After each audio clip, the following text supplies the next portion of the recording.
오늘 우리에게 주신 하나님 말씀은 창세기 26장 26절에서 31절 말씀입니다. 오늘 우리에게 주신 하나님 말씀은 창세기 26장 26절에서 31절 말씀입니다.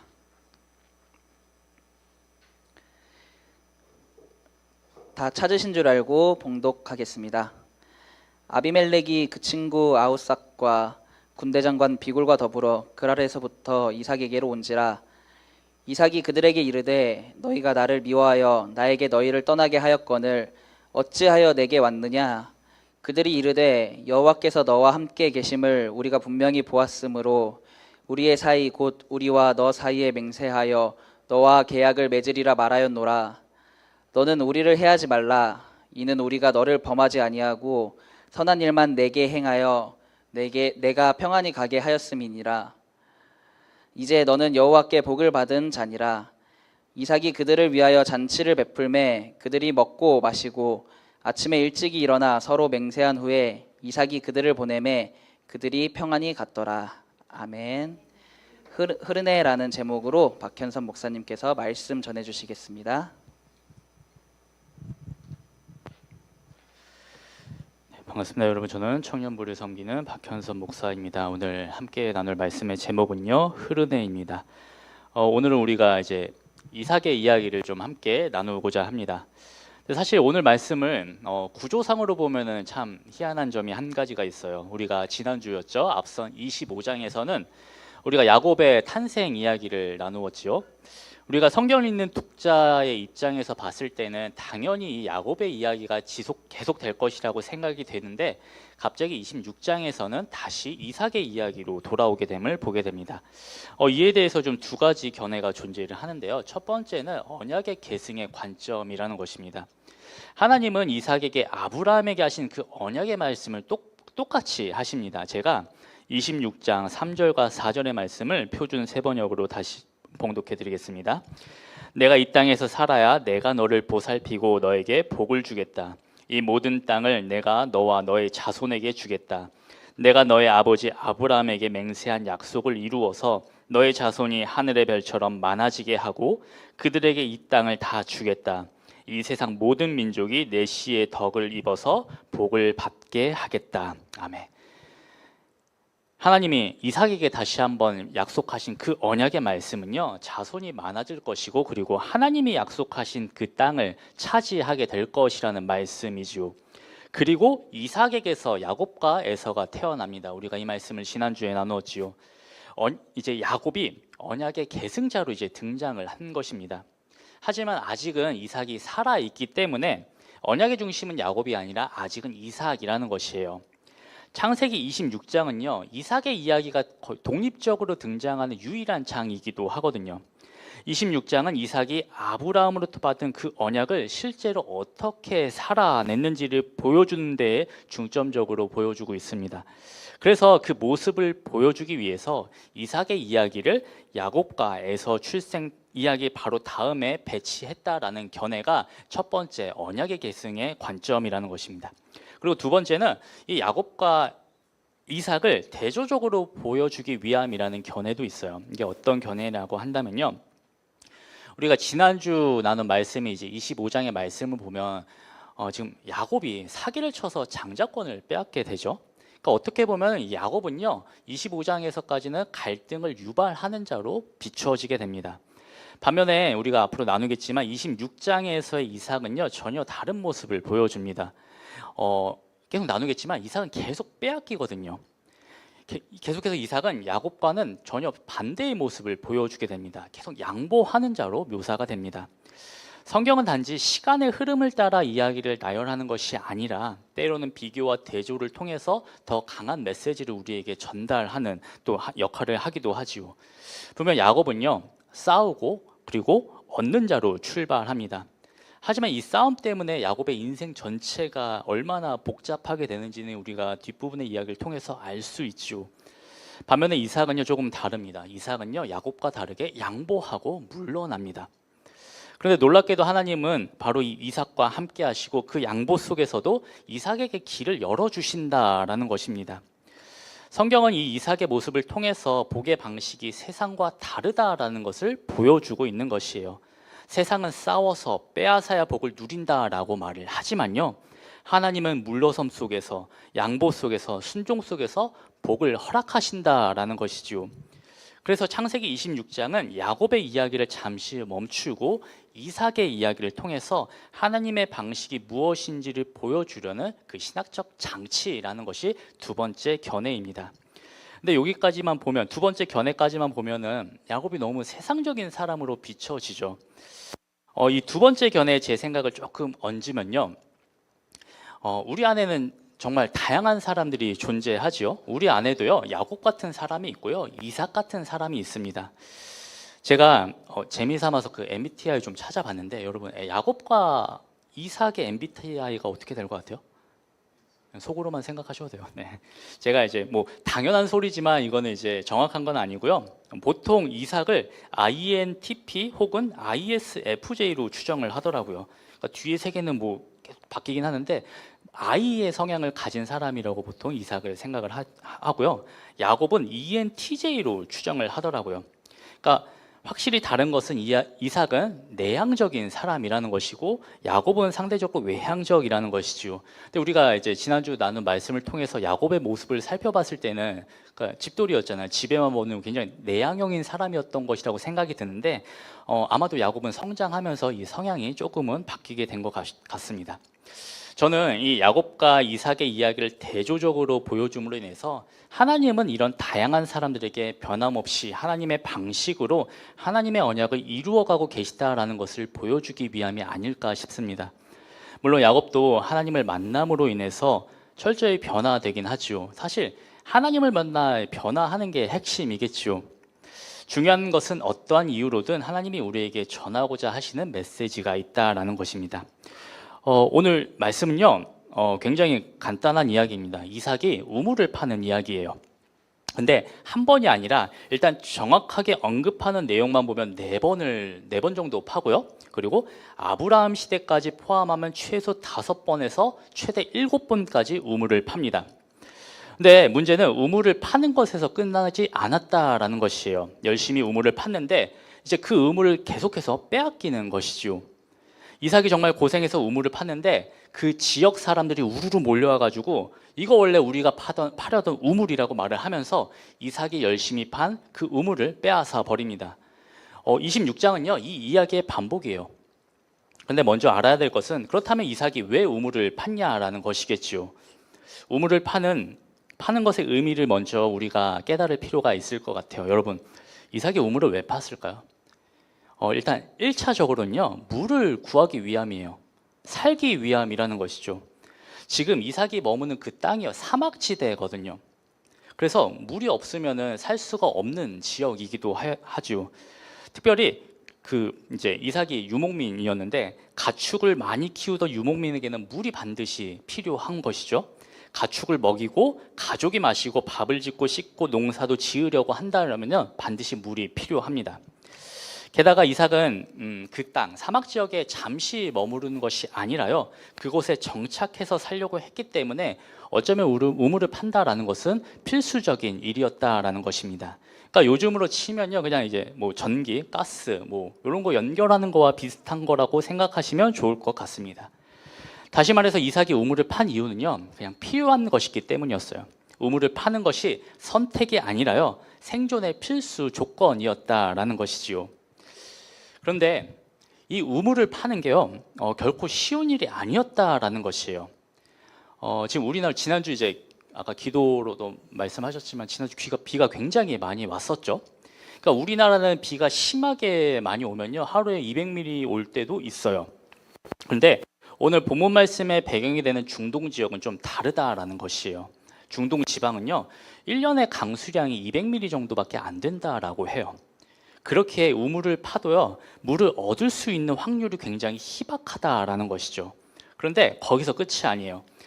땅은 그냥 파는 게 아니죠. 그냥 맨손으로 파는 게 아니에요. 사람이 필요하고요, 도구가 필요해요. 다시 말해서 우물을 판다라는 것은 생각보다 많은 비용이 든다라는 것이지요. 그런데 우물을 팠는데 물이 안 나온다?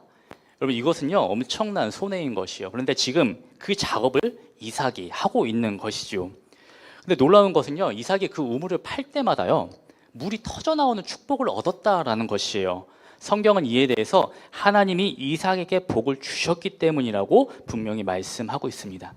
지금 이삭은요 그야말로 하나님으로부터 엄청난 복을 받고 있는 것이에요. 그런데 여기서 이제 문제가 생기게 된 것이지요. 앞서 말씀드린 것처럼요. 지금 이삭이 열심히 작업을 해서 이제 우물을 팠습니다. 종들과 함께 열심히 작업을 해서 우물을 팠어요. 근데 거기서 물을 얻은 것이죠. 근데 갑자기 그 지역의 사람들이 몰려와서 이 물은 원래 우리 것이라고, 우리 땅에 있는 것이기 때문에 우리 것이라고 말을 하면서 그 우물을 빼앗아 버립니다. 여러분 지금 이삭이요 이 우물을 위해서 정말 막대한 투자를 한 것이잖아요. 그런데 사람들이 지금 찾아와 가지고 이 우물을 빼앗아 가고 있는 것이에요. 오늘 함께 읽지는 않았지만요 성경을 보면요 이삭이 그 지역의 재산과 군사력보다 이 이삭의 개인의 재산이 군사력이 더 많았다라고 언급을 하고 있거든요. 그러니까 쉽게 표현해서 그 한 사람의 재산과 군사력이요 지금 광명시보다 더 뛰어났다라는 것이에요. 여러분 이게 무슨 의미일까요? 이 블레셋 사람들이 이 이삭의 우물을 빼앗으려고 할 때요 이삭은 무력으로 자신의 힘으로 이들을 저지할 수 있었다라는 것이에요. 전쟁을 벌여서라도 이 우물을 지킬 수 있었다라는 것이죠. 근데 여러분 이삭이 어떻게 했나요? 기꺼이 우물을 빼앗깁니다. 우물을 양보하고요 그리고 다른 곳으로 갑니다. 그리고 그곳에서 다시 우물을 팝니다. 근데 놀라운 것은요 팔 때마다 물이 계속 솟아났다라는 것이에요. 근데 그럴 때마다 그 지역 사람들이 또 찾아와서 이 이삭이 판 그 우물을 빼앗아 갑니다. 26장은 앞서 말씀드린 것처럼 이 이야기가 계속 반복되는 것이에요. 여러분 솔직히 이삭의 마음은 어떠했을까요? 지금 이삭은요 소위 말해서 남 좋은 일만 하고 있는 것이에요. 근데 성경은 분명하게 말씀하고 있습니다. 제가 26장 3절의 말씀을 다시 봉독해 드리겠습니다. 내가 이 땅에서 살아야 내가 너를 보살피고 너에게 복을 주겠다. 이 모든 땅을 내가 너와 너의 자손에게 주겠다. 내가 너의 아버지 아브라함에게 맹세한 약속을 이루어서. 아멘. 지금 하나님은요 이 땅에 살아야 이삭에게 복을 주겠다라고 말씀하고 계십니다. 실제로 이삭은 우물을 팔 때마다 물이 솟아나는 복을 얻기도 하였지요.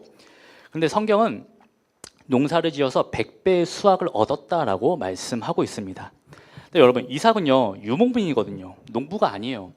그러니까 이삭은 농사 짓는 법을 전혀 모르는 사람이었다라는 것이에요. 그런데 그런 그가 농사를 지었는데 100배의 수확을 얻었다? 그러니까 공부를 안 했는데 시험 100점 받은 것과 마찬가지인 거예요. 엄청난 복을 얻은 것이죠.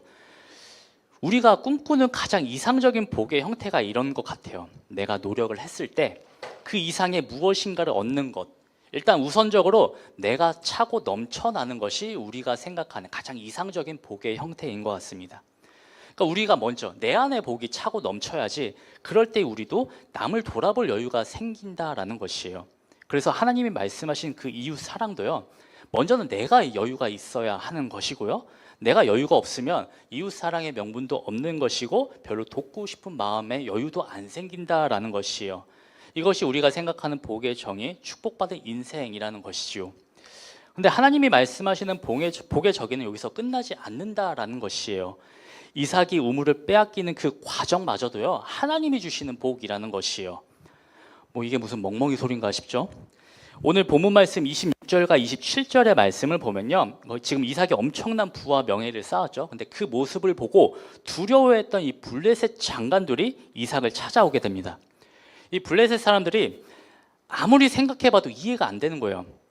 도대체 저 사람은 어떤 사람이기에 우물을 팔 때마다 막 물이 솟아나고 그리고 그 사람이 블레셋 사람들이 진짜 전쟁을 각오하면서까지 우물을 빼앗았는데 그때마다 그냥 우물을 내어주니까 이 사람들 너무 이해가 안 되는 거예요. 저 사람은 도대체 어떤 사람인가 궁금했던 것이죠. 앞서 말씀드린 것처럼요 지금 이삭은 이 블레셋을 진멸할 수 있는 힘과 능력을 가지고 있는 사람이었습니다. 근데 그는 그렇게 하지 않았죠. 싸우지 않았고요 그냥 우물을 내어줍니다. 지금 이 블레셋 사람들이 아무리 막 짱구를 굴려봐도 이게 이해가 안 되는 거예요. 도대체 왜 그런 걸까? 근데 결국 그 블레셋 사람들이 놀라운 비밀을 한 가지 깨닫게 돼요. 그리고 이렇게 고백을 하는데요 제가 28절의 말씀을 봉독해 드리겠습니다. 그들이 대답하였다. 우리는 주님께서 당신과 함께 계심을 똑똑히 보았습니다. 그래서 우리는 우리와 당신 사이에 평화 조약을 맺어야 하겠다고 생각합니다. 이제 우리와 당신 사이에 언약을 맺읍시다. 아멘. 이 블레셋 사람들이요, 지금 이삭이 받은 그 복의 출처가 하나님이라는 것을 깨닫게 된 것이에요. 하나님으로부터 이 복이 왔다라는 것을 깨닫게 된 것이죠. 저는 이 블레셋 사람들의 이 고백을 통해서요, 이삭도 굉장히 큰 깨달음을 얻었을 것이라고 생각해요. 지금 이삭이 겪은 상황들을 보면요, 분명 너무 힘든 상황은 맞죠. 괴로운 상황, 이해가 안 되는 상황이 맞습니다. 하지만 이삭은 그냥 하나님의 말씀이니까 어떠한 군말 없이 그냥 따른 것이에요. 이해가 되지 않지만요, 그냥 따른 것이에요. 왜냐하면 이삭은 이 하나님의 말씀에 순종했을 때 그 결과를 이미 똑똑히 본 사람이었기 때문이었습니다. 이삭하면 가장 유명한 이야기가 있죠. 하나님이 아브라함에게 이삭을 제물로 바치라는 그 이야기, 너무나도 잘 아실 것이라고 생각합니다. 보통 우리가 그때 이삭의 나이가 굉장히 어린 나이라고 생각을 하는데요. 실제로 그렇지는 않아요. 적어도 힘으로 이 아버지를 제압할 수 있을 정도로 제법 성장한 나이였습니다. 신학자들은 최소 15살에서 25살 사이 정도로 보고 있거든요. 근데 보통 우리가 이 이야기를 통해서 아브라함의 믿음만 보는데요, 결코 그렇지 않습니다. 이삭의 믿음 또한 대단하다라는 것이에요. 왜냐하면 이삭은 아브라함을 제압할 수 있었거든요. 지금 아버지는 100살이 넘는 노인이에요. 그 제압하는 거 그렇게 어려운 일은 아닐 거예요. 그런데 이삭은 그렇게 하지 않았다라는 것이에요. 이삭은 분명 이 경험을 통해서요, 결국에는 이제 하나님이 이제 이삭을 살려주시죠. 근데 이삭은 이 경험을 통해서요, 하나님의 말씀에 순종했을 때 그 놀라운 은혜를 경험했다라는 것입니다. 그래서 내가 이해가 안 된다 하더라도요, 하나님이 말씀하셨기에 그냥 순종한 것이에요. 이삭은 그 너머에 하나님을 본 것이지요. 분명히 하나님이 일하고 계심을 본 것이에요.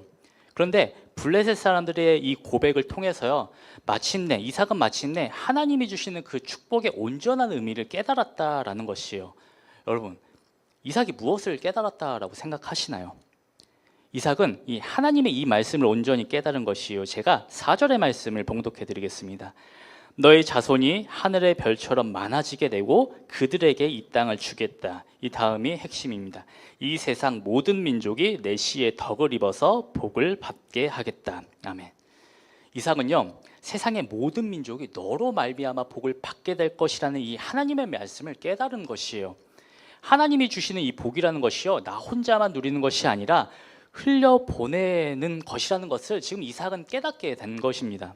이게 어떤 의미냐면요, 여러분, 지금 이삭이 우물을 팔 때마다 물이 솟아났었죠. 그리고 그 우물을 다 빼앗겼어요. 근데 이삭이 빼앗긴 그 우물 어떻게 되었을까요?